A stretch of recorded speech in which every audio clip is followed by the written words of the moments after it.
casa de Dios.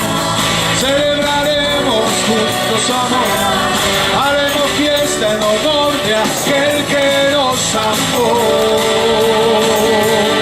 Estando aquí en la casa de Dios,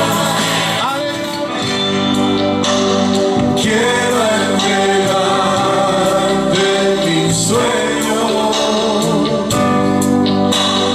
tu voluntad, hacer de ellos. Da y se volverá a ti, medida buena, remecida y rebosante. Da y se volverá a ti, cuando das al Señor. Bien, mis hermanos, pues vamos entonces a disponer nuestro corazón para recibir a nuestro hermano Rubén, que viene a traernos en esta tarde preciosa la palabra. Así que vamos a ponernos de pie para recibirlo, por favor. Amén. Y vamos a dar un fuerte aplauso al Señor por la vida de nuestro hermano, que nos va a traer el mensaje en este día. Bueno, el testimonio. Amén. Dios les bendiga a todos. Amén. Dios les bendiga. Pues pararse aquí siempre ha sido un problema de nervios, ¿verdad?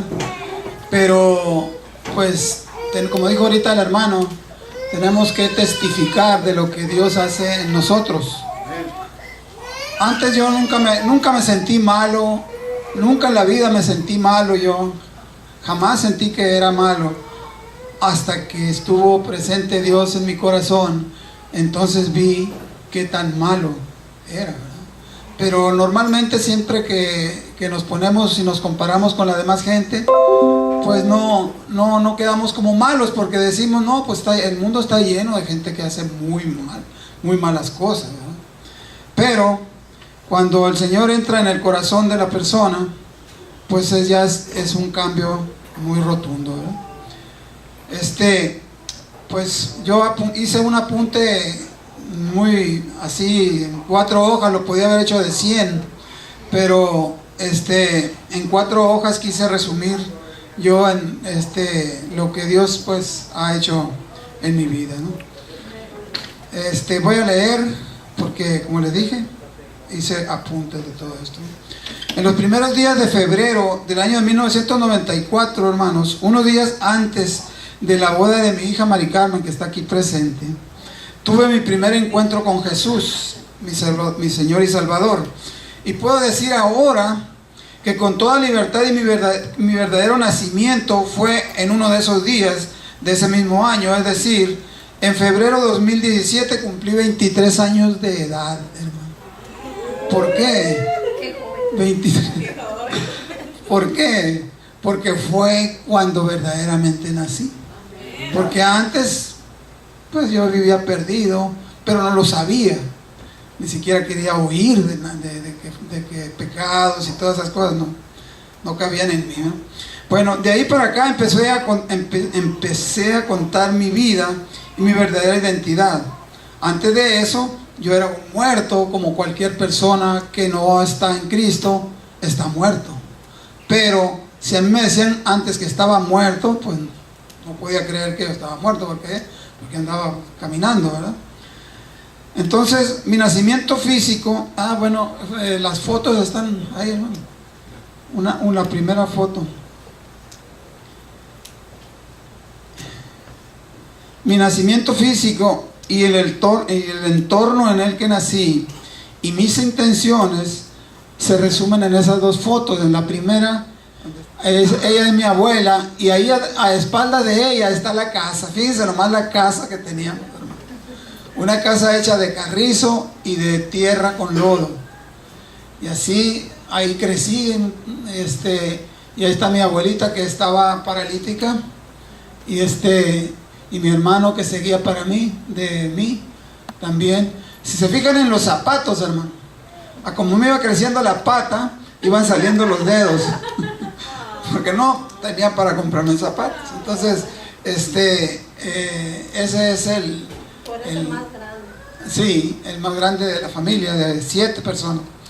Pero pues mi abuela, yo me llevaba pegadito con ella porque me contaba cuentos y como ella estaba fija ahí en esa silla, una silla sin ruedas, porque en ese tiempo pues de dónde íbamos a comprar una silla de ruedas, ¿verdad? Entonces esa era la pobreza, yo le llamo la pobreza extrema en la que vivimos, ¿no? En aquel tiempo, bueno, voy a hablar de mi papá y de mi mamá. En aquel tiempo mi padre era un joven carpintero y mi madre una sirvienta de casa rica. Se juntaron y sin ninguna ceremonia ni ley alguna me procrearon y me criaron junto con otros 6 hijos, 4 varones y 3 hijas, en las mismas circunstancias. Yo nací en la casa, ¿verdad? Porque pues ni siquiera yo creo que había hospitales. Y en aquel tiempo pues los nacimientos eran con partera. No sé si ustedes se dieron cuenta, pero en aquel tiempo pues no había, en Obregón todavía no había un hospital. Y si hubiera habido, pues no hubiera habido dinero para llevar a mi mamá ahí, ¿verdad? Entonces mi mamá desde soltera atendía y sostenía económicamente a mi abuela paralítica de medio cuerpo y atada a una silla sin ruedas. Desde mucho antes de mi nacimiento, ella trabajaba de sirvienta en casa de unos ricos, ¿verdad? Ganaba muy poquito dinero y pues era muy escaso el ingreso, ¿verdad? También dependía de mi mamá una tía, 10 años menor que ella, que mi mamá. Pues ella era una jovencita muy hermosa, de ojos verdes, muy raros los ojos, de un brillante muy raro, ¿verdad? Esos eran los ojos de mi tía, de 10 años menor que mi mamá. Entonces, mi tía, muy pequeña, de 12 años, fue despiadadamente, pues fue, ¿cómo se dice?, abusada. Abusaron de ella. A los 12 años la hicieron pedazos, ¿verdad?, en su cuerpo, pero pues ¿cómo se dice?, pudo subsistir después de que la golpearon y le hicieron todos los daños posibles. Entonces ella, estando todavía muy joven, mi tía, y con muy poca educación escolar, se prostituyó tanto, hermanos, que cuando se hizo adulta logró tener una casa de prostitución. Se fijan nomás todo la desgracia que hasta dónde la llevó a ella, ¿verdad?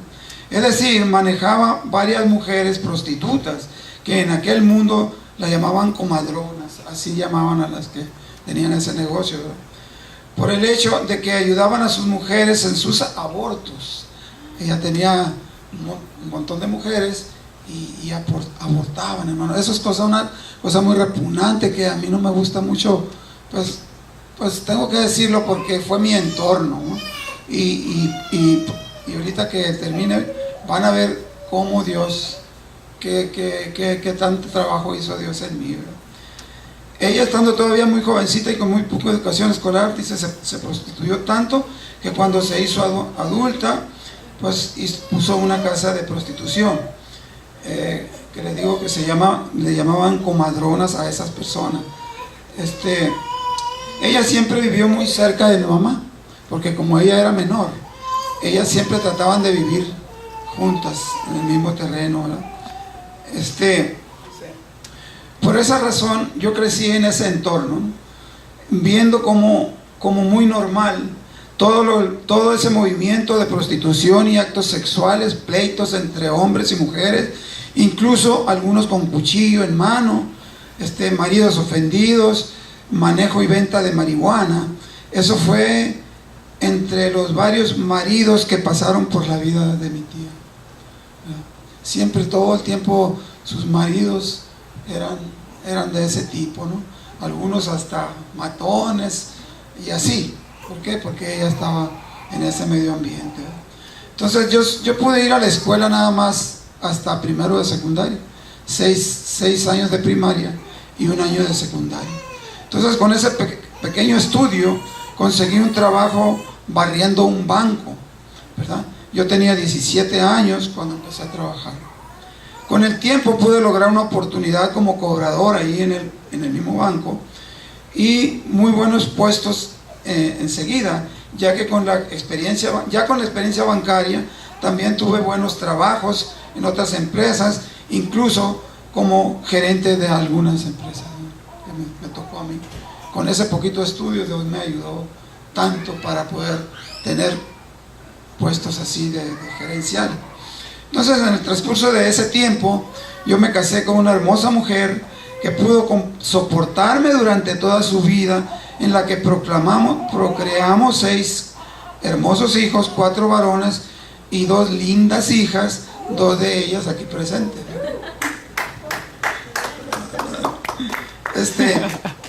Actualmente siento que mi esposa allá en el cielo pues me está esperando feliz, ella jugando voleibol con los pastores de allá, con los apóstoles y profetas, ¿verdad?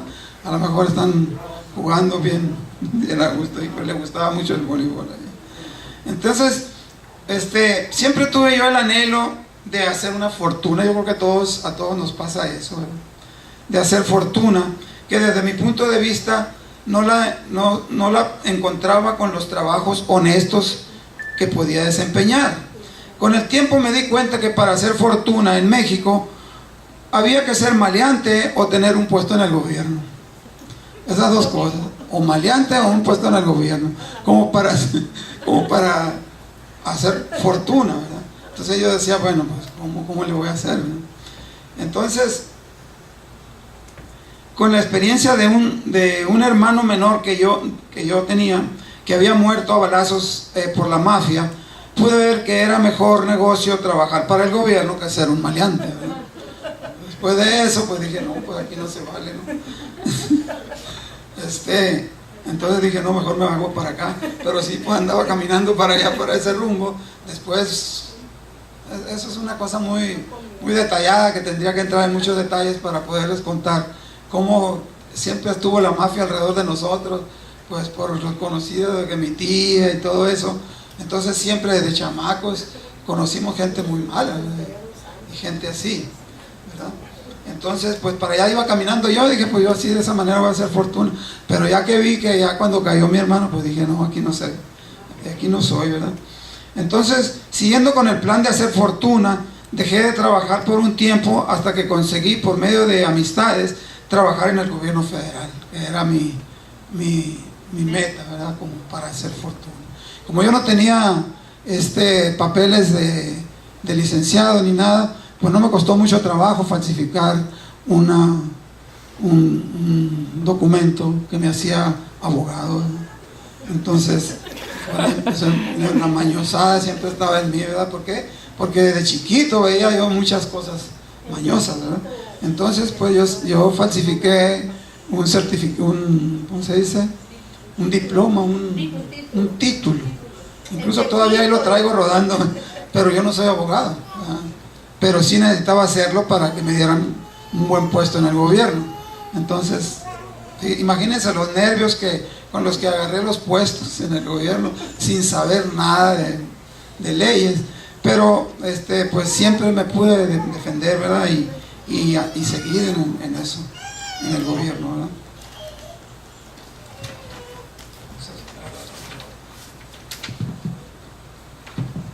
Temblando de nervios. Dentro de ese empleo le dieron a mi grupo de trabajo en ese tiempo investigar un asunto de drogas en Salamanca, Guanajuato.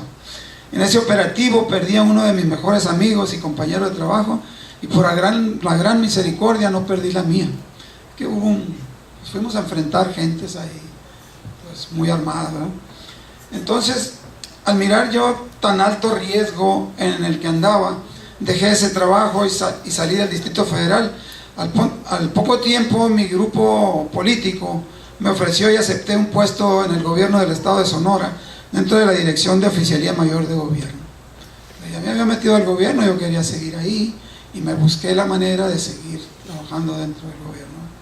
Pero de allá de la Procuraduría salí porque pues ya andaba la muerte muy cerquita, ¿verdad? De nosotros.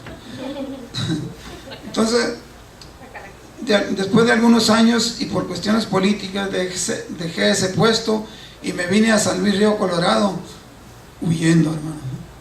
Entonces, San Luis Río Colorado, después a Mexicali, Baja California, y con deseo de retirarme de la política, empecé a trabajar en el negocio de compra-venta y aplicación de pintura industrial, ¿no? Para ya separarme un poco de eso y dejarme de eso, ¿verdad?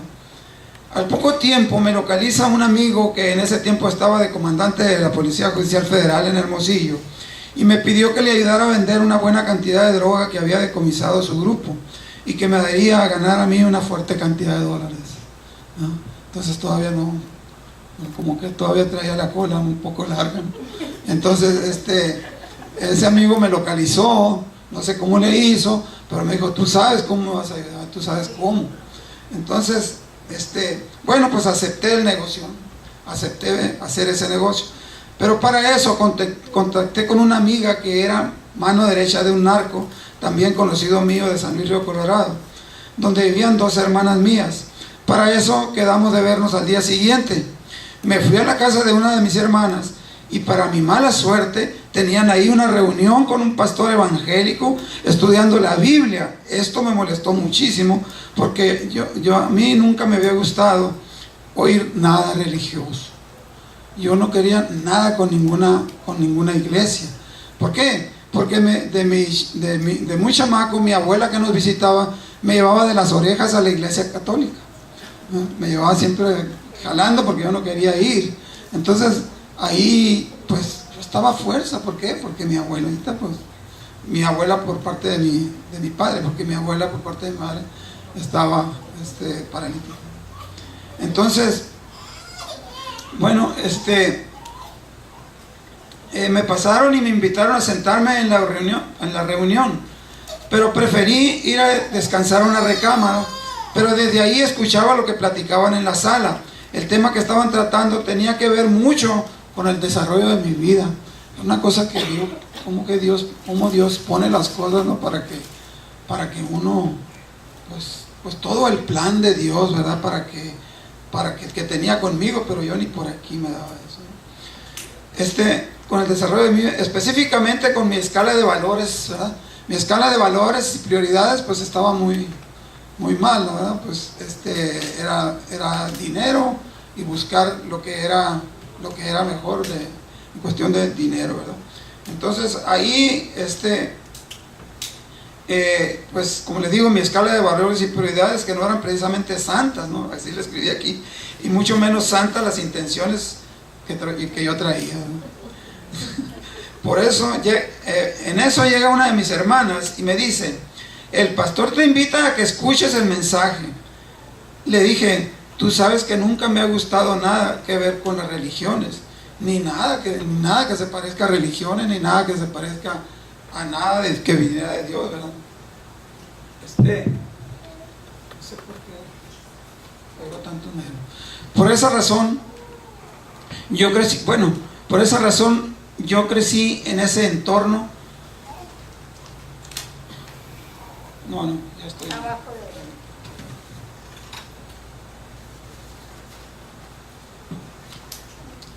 Al poco rato volvió a insistir. Dice el pastor que no entiende el por qué, pero que él no puede seguir con el tema sin que tú estés ahí.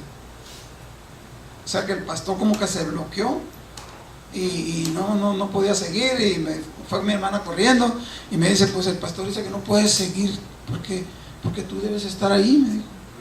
Entonces, muy molesto yo porque pues, me estaban obligando, ¿verdad? Me senté con ellos, para colmo me pusieron a un lado del pastor y siguieron con su estudio. Seguí escuchando todavía más molesto hasta que terminaron con el tema, ¿verdad? Enseguida me dice el pastor, dice el Señor Dios Todopoderoso que acepte a Cristo en su corazón. Yo le dije, ¿y qué es eso? ¿Qué voy a recibir yo a cambio? ¿O en qué me quieren meter a mí en eso? ¿Verdad? Yo le dije al pastor, pero pues, dice el Señor Dios Todopoderoso, pues explíquenme primeramente qué es eso, ¿verdad? Entonces yo le dije, bueno, eso, ¿no? Me contesta, debo orar por usted, me dijo.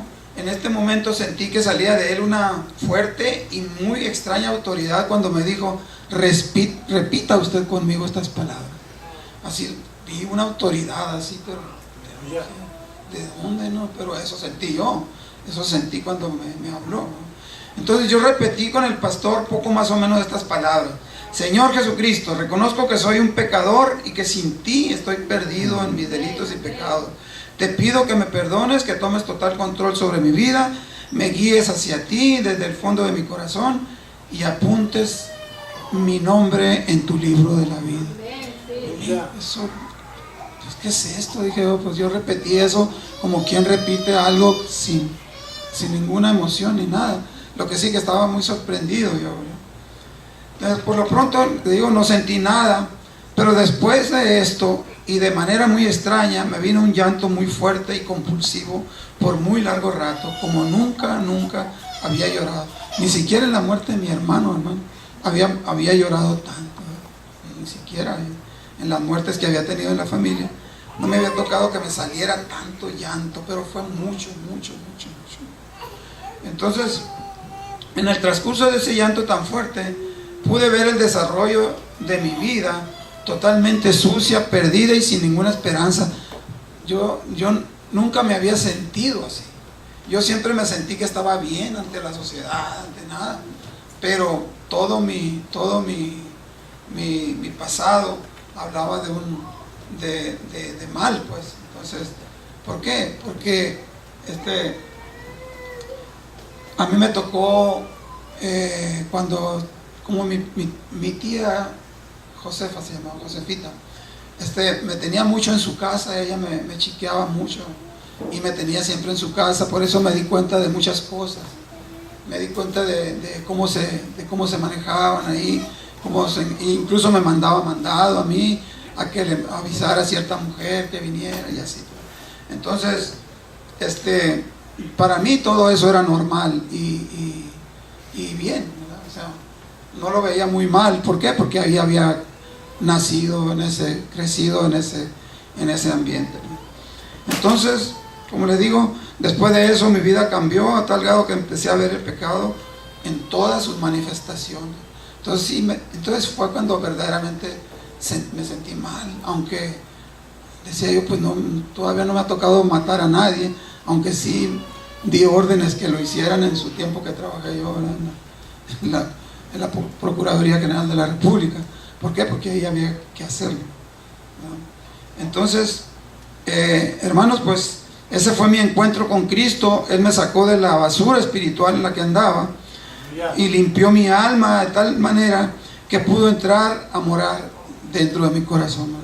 Y desde esas fechas trato cada día de seguir sus pasos, ¿verdad? Esa es a grandes rasgos parte de mi historia y algunas etapas de mi vida, antes separado totalmente de Cristo, ahora unido a Él en espíritu y en verdad. Entonces, hermanos, esto es algo muy grande que sucede cuando una persona es impactado por Dios, por el Espíritu Santo. No puede quedar igual, ¿verdad? Cuando Dios toca el corazón de la persona, inmediatamente la persona cambia, haya hecho lo que haya hecho. A mí me tocó conocer verdaderos asesinos, gente muy mala, que después supe que se habían hecho cristianos.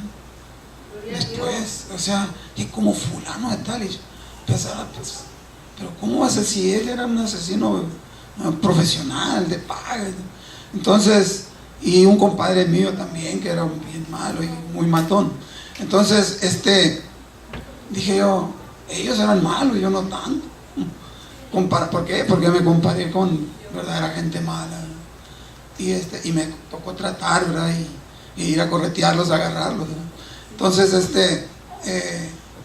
pues ese es a grandes rasgos, hermano, el testimonio. Y yo, pues, estoy muy agradecido con Dios. ¿Por qué? Porque hace muchos años me hubieran matado. ¿Por qué? Porque yo sabía muchas cosas. Conocí muchos carteles de la droga, nombres de personas que no aparecían en ninguna parte, pero que eran los jefes de algunos carteles, ¿no? Y en ese poco tiempo, pues, yo me sentí muy mal. Después, por lo pronto, no, yo andaba detrás del dinero y nunca pude hacer dinero, hermanos, así en grandes cantidades, nunca. nunca me tocó. ¿Por qué? Porque todavía no me metía hasta que yo quería un conocimiento mucho más grande y meterme, pero Dios me sacó de ahí. Dios me sacó de ahí y yo pues, imagínense el placer y el gusto que sentí cuando Dios se reveló. Fue una cosa muy grande, muy bonita. Pues muchas gracias, hermanos. Pues, el segundo retrato. Bueno, el segundo retrato, pues como ya se los platiqué, pues ahí está un retrato, ¿no? Un vestido de ángel del Señor, ¿no?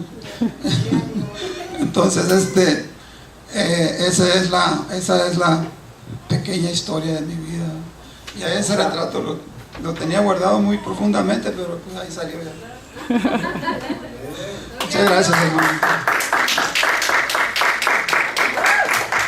Una persona que no conoce nada de Dios y que nunca ha tenido interés y que de pronto siente algo extraño y su vida es transformada y cambiada y de la manera como fue con nuestro hermano, eso se llama nuevo nacimiento. Y eso es lo que le hace falta a la iglesia hoy en día.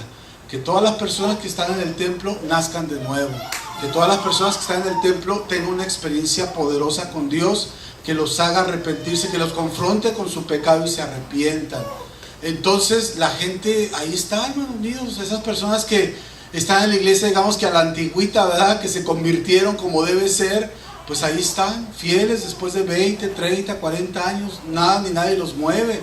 Pero aquellos que llegan a la iglesia y están solamente por, como le dije, porque les queda en la esquina, o porque les gusta la música, o les gusta lo que el predicador dice, pues tienen un gran riesgo de que en el primer ataque del diablo se vayan. Entonces yo estoy muy impresionado ahorita que estaba hablando mi hermano Rubén sobre eso, y yo decía dentro de mi corazón, Señor, regrésanos el nuevo nacimiento a la iglesia, que la gente tenga un encuentro real contigo para que sus vidas cambien, y no solamente que cambien porque están en una iglesia, pero que cambien porque tú los cambiaste. ¿Por qué no nos ponemos de pie para orar, hermanos? Le damos gracias a Dios. Gracias, hermano Rubén, por el testimonio.